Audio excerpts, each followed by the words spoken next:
Dan yang paling berkesan itu sama beliau, semenjak saya kerja 2 tahun lebih itu sama beliau, beliau itu nggak pernah marah. Pada saat SMP, Ya. saya kalau SMP boleh dibilang ranking itu 5 besar. Wih, luar biasa. Di masa-masa SMP gitu kan. Geng. Di masa anak-anak atau masa remaja, Geng. boleh dibilang kalau hari ini mungkin ya nakal, ya belajar gitu kan. Ya main ya di rumah. Iya. Jadi di Jogja selama saya kuliah Ya. itu pernah saya tinggal di kos-kosan. Nggih. Juga pernah tinggal di masjid.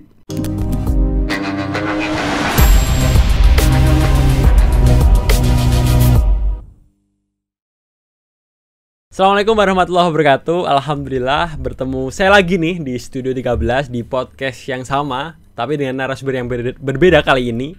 Dan alhamdulillah tetap disupport dengan tim Studio 13. Kali ini kita dapat mengundang salah satu guru kami. Apalagi beliau adalah bukan mantan ya. Beliau adalah, saya dulu pernah kerja sama beliau selama 2 tahun lebih nih. Nah, nanti bakal kita mengulik kehidupan beliau dengan kisah-kisah beliau yang dulunya seperti apa sampai sekarang beliau menjadi salah satu yang punya di perumahan syariah di Kediri ini. Luar biasa. Dan ini alhamdulillah langsung kita sapa aja beliau. Dan assalamualaikum Pak Novi. Waalaikumsalam warahmatullahi wabarakatuh. Alhamdulillah sehat gitu. Alhamdulillah sehat. Luar biasa. Ini alhamdulillah kita baru bertatap muka lagi nih ketika jauh-jauh hari sudah kita berpisah. Padahal dulu setiap hari ketemu jenengan ya. Iya, Setiap betul. pagi sampai sore, Masya Allah, itu yang mengangankan buat saya itu. Dan alhamdulillah saya sama beliau ini, buat teman-teman, mungkin info buat teman-teman, saya sama beliau ini udah bareng. Ketika saya bekerja di tempatnya beliau ini hampir 2 tahun lebih. Saya baru resign itu kemarin di bulan September tahun yang lalu. Jadi hampir 1 tahun yang lalu lah. Saya sudah jarang banget bertemu sama beliau. Padahal dulu itu setiap hari bertemu sama beliau. Dan yang paling berkesan itu sama beliau, semenjak saya kerja 2 tahun lebih itu sama beliau itu nggak pernah marah.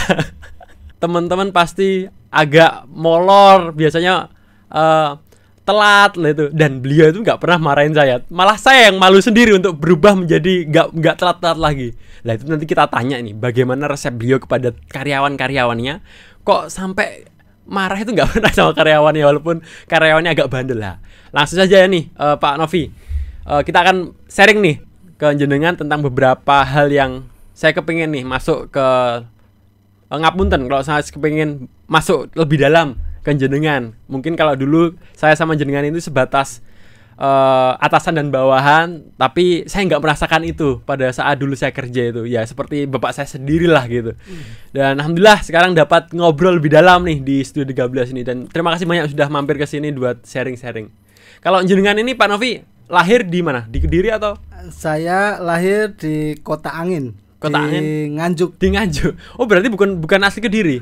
Saya asli Nganjuk. Oh. Bukan di Kediri. Saya di Kediri ini pendatang. Berarti SD, SMP, SMA di Nganjuk semua? Di Nganjuk. Pindahnya ke Kediri? Di Kediri insya Allah sekitar tahun 2006 ya. Ya. Kebetulan pindah di kampung Inggris di Kota Pare. Iya. Saat itu istri masih bekerja di Pare, ya sampai sekarang, sehingga akhirnya saya sendiri juga di sana. Ya tinggal di Pare. Oh iya. Berarti mengikuti istri yang dipindah tugaskan ke Pare. Ya saat itu begitu. Iya. Berarti jenengan ini pada saat SD, SMP, SMA itu di Nganjuk. Betul. Pada saat itu jenengan itu tergolong pada saat ketika sekolah nih ya. Mungkin banyak cerita ya ketika kita sekolah. Jenengan itu termasuk orang-orang yang cerdas atau maksudnya rankingnya di 10 ke atas atau biasa-biasa aja pada saat sekolah? Kalau ya jujur ya ini ya pengalaman saya pada saat SMP, saya kalau SMP boleh dibilang ranking itu 5 besar. Wih luar biasa. Di masa-masa SMP gitu kan. Tapi SMA atau SD itu biasa-biasa saja. Saya enggak tahu kenapa SMP itu terbilang bagus gitu. Apa karena memang SMP-nya nggak begitu favorit kali ya? Berarti itu ya lawan-lawannya pesaing-pesaingnya juga nggak terlalu berat ya itu.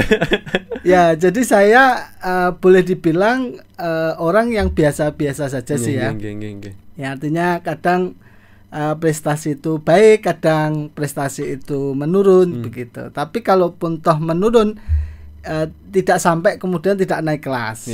Tapi tetap masih dalam koridor bagus lah ya, gitu. Dan saya memang di masa anak-anak atau masa remaja, boleh dibilang kalau hari ini mungkin ya nakal, ya belajar gitu kan.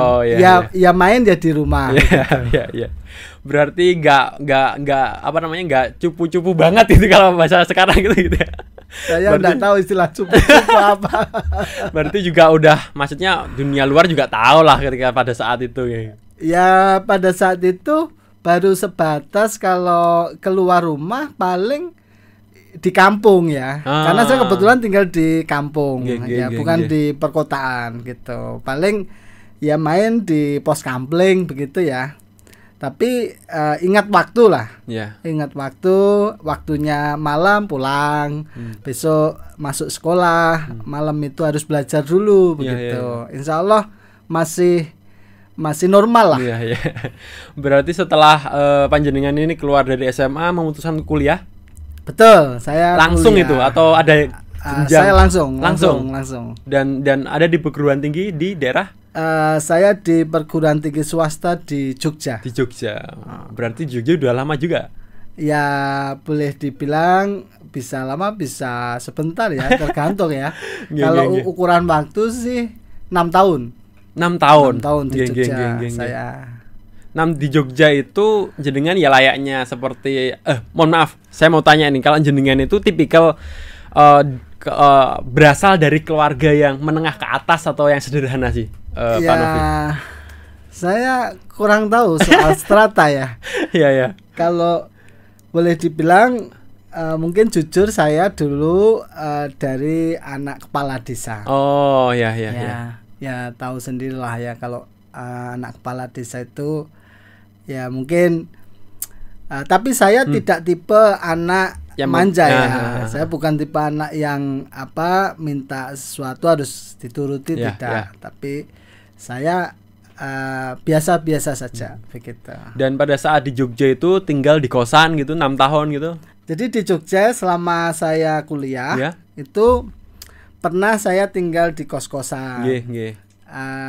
Juga pernah tinggal di masjid.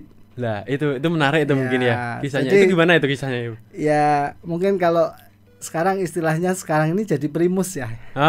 Pria musola. Iya. Saya 2 tahun di masjid. Tinggal di masjid, namun saat itu alhamdulillah saya biasanya kalau tinggal di masjid itu biasanya kan punya kewajiban harus bersih-bersih masjidnya, kemudian nguras kamar mandinya, bersihkan tempat wudhu dan lain sebagainya. Kebetulan saya lebih beruntung begitu. Saya jadi marbot itu hanya untuk urusan ibadah. Jadi kayak azan, mungkin kalau imamnya tidak hadir jadi imam begitu, alhamdulillah. Kemudian kalau khotib juga tidak hadir, dipercaya menjadi khotib begitu. Itu 2 tahun awal di Jogja apa 2 tahun akhir di Jogja? Itu pertengahan. Pertengahan. Saya pertengahan. Berarti masih kuliah itu di masa itu? Masih kuliah. Saya masih sekitar tahun ketiga lah ya. Tahun ketiga saya tinggal di masjid. Kok bisa dapat, maksudnya ketika bagaimana caranya kok panjenengan bisa di masjid itu? Ya, jadi mungkin saya cerita dari awal dulu ya. Ketika saya memutuskan sekolah atau kuliah di Jogja itu berharap sebenarnya ingin di perguruan tinggi negeri di Universitas Gadjah Mada. Cita-cita awal itu. Jadi tapi karena qada Allah ya, takdir Allah, Allah menunjukkan saya tidak kuliah di UGM tapi saya kuliah di universitas swasta di Jogja Saya sebut Universitas Islam Indonesia. Nah, di situ saya tahun awal-awal kuliah itu jadi mahasiswa biasa. Kalau boleh dibilang mahasiswa yang apa ya? Kalau dibilang Islami sih enggak. Ya malah justru awam. Ya, saya di awal-awal kuliah itu meskipun di perguruan tinggi Islam, itu saya nggak begitu sebagai sosok Islam begitu.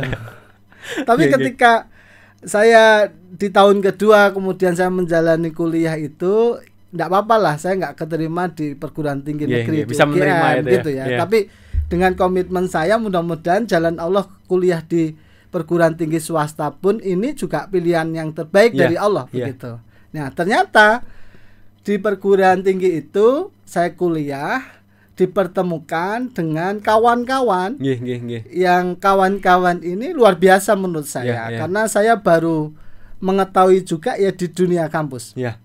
Jadi boleh dibilang kawan-kawan ini kawan-kawan yang soleh ya, kawan-kawan yang setiap hari aktivitasnya itu ya selain belajar juga aktif di masjid kampus, di musola fakultas, atau juga kalau tinggal di kos itu sering selalu pergi ke ke masjid begitu kan.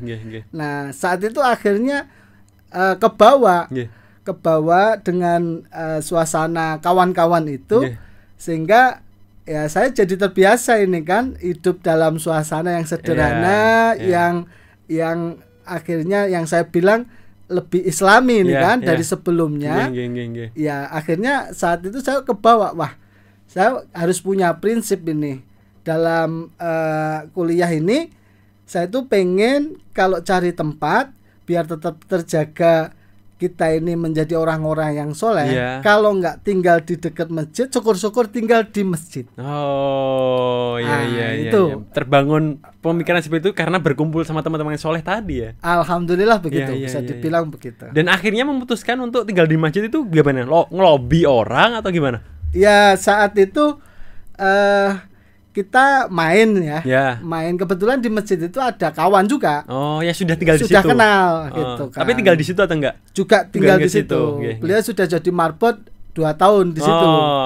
Nah, saya izin sama beliau, kemudian sama beliau itu disampaikan kepada pengurus takmir begitu. Alhamdulillah langsung dipersilahkan. Luar biasa. Gitu. Berarti itu bertahan sampai 2 tahun. Alhamdulillah 2 tahun. Setelah lulus itu jenengan memutuskan untuk kembali ke Kediri kah? Atau kembali ke Nganjuk? Awalnya saya ke Nganjuk ya. Kan jenengan kalau ke Kediri kan bareng istri ya. Kan itu masih bujang. Bukan kampung halaman saya Kediri. Nah ya kan jenengan masih bujang ya pada saat itu. Betul. Berarti nggak ada urusannya, masih Kediri itu nggak ada urusannya. Belum terfikirkan kota Kediri itu bagi saya.